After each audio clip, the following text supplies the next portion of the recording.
વિરામ બાદ આપનું સ્વાગત છે। છોટાઉદેપુર જિલ્લામાં ધોધમાર વરસાદ વરસી રહ્યો છે। સવારે 4 થી 6 વાગ્યા સુધીમાં 3.5 ઇંચ વરસાદ પડ્યો।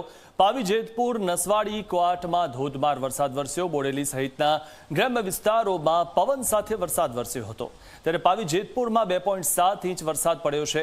છોટાઉદેપુરમાં 1 ઇંચ વરસાદ પડ્યો છે તો ક્વાટમાં 2.5 ઇંચ વરસાદ થયો છે। નસવાડીમાં 2.2 ઇંચ વરસાદ થયો અને લાંબા સમય બાદ ધોધમાર વરસાદથી ખેડૂતો સૌથી વધુ ખુશખુશાલ થઈ ગયા છે। ત્યારે ખેડૂતો માટે આ વરસાદ હવે મહેર વર્ષાવશે કે કહેર તે આગળ ખબર પડશે, કારણ કે જે રીતે હાલમાં વરસાદ પડ્યો છે તેનાથી ખેડૂતો તો ખુશખુશાલ છે, પરંતુ વધુ વરસાદ ખેડૂતોને રડાવી પણ શકે છે।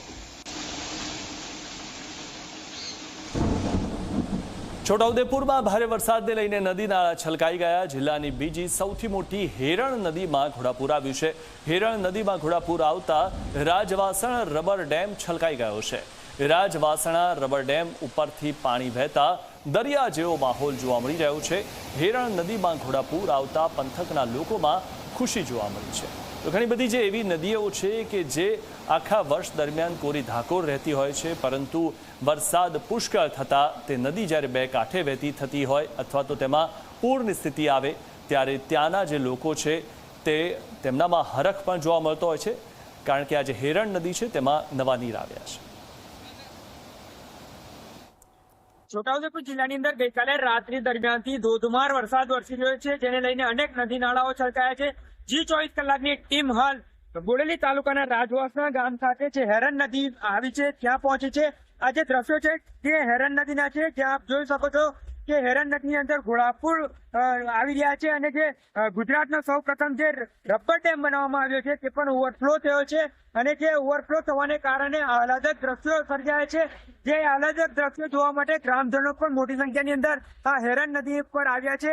ત્યારે જે પ્રમાણે વરસાદ વરસી રહ્યો છે છોટાઉદેપુર જિલ્લાની અંદર હવામાન વિભાગની જે આગાહી છે તે અનુસાર વરસાદ વરસવાને કારણે અનેક નદી નાળાઓ છલકાવાને કારણે જે પાણીના પ્રવાહ છે તે નદીની અંદર જોવા મળી રહ્યા છે અને જેને લઈને ખેડૂતોમાં પણ ખુશીની લાગણી જોવા મળી રહી છે।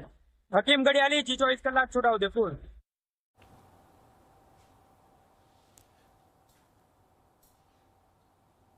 તો છોટાઉદેપુરમાં ભારે વરસાદથી નેશનલ હાઈવે પાણી થઈ ગયો છે અને નેશનલ હાઈવે નંબર 56 પર પાણી ભરાયા છે।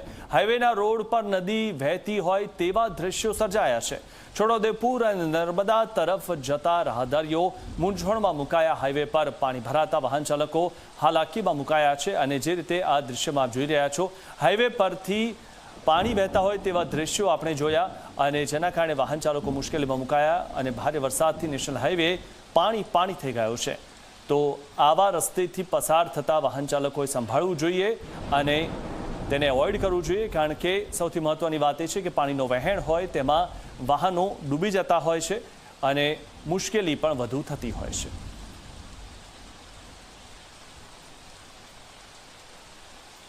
છોટાઉદેપુર જિલ્લામાં ગઈકાલે રાત્રિ દરમિયાનથી ધોધમાર વરસાદ વરસ્યો છે, જેને લઈને નસવાડી તાલુકાની અંદર 3 ઇંચ જેટલો વરસાદ ખાબક્યો છે।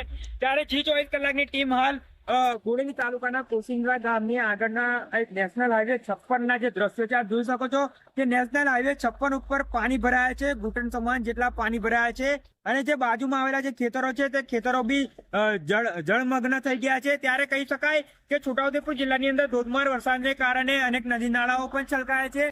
ત્યારે જે નેશનલ હાઈવે 56 ઉપર પાણી ભરાતા જે વાહન ચાલકો છે તે પણ મુશ્કેલીમાં મુકાયા છે। ત્યારે જે ધોધમાર વરસાદને કારણે જે ખેડૂતો છે તે ખેડૂતોમાં ખુશીની લાગણી જોવા મળી રહી છે। હકીમ ગડિયાલી, G24 કલાક, છોટાઉદેપુર।